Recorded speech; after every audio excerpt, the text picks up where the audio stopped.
Zarokên jêhat û jî û xweşik û delal bi hateyê bûne mêvanê me gelekê xweş in, gelek şad in. Komekarî bû di roja rojnamegeriya Kurdî de xebateke rojnamegeriya zarokan hevre bike. Xebin çîroka, kovara, tîtiya ji bo zaroka çê bikin û zarokên Rojavayê Kurdistanê xwedinav din.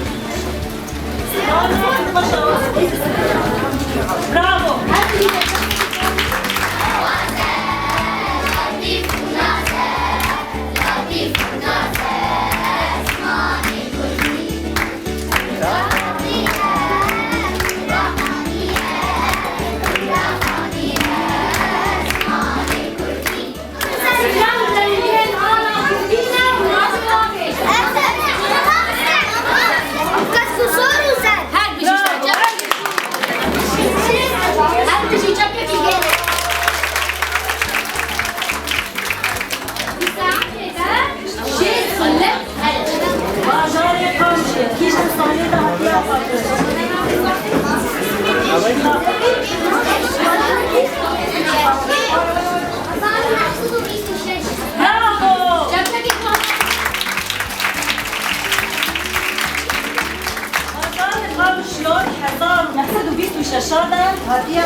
Ara Zarok, çêja jîyîna Zarokên Kurdan e.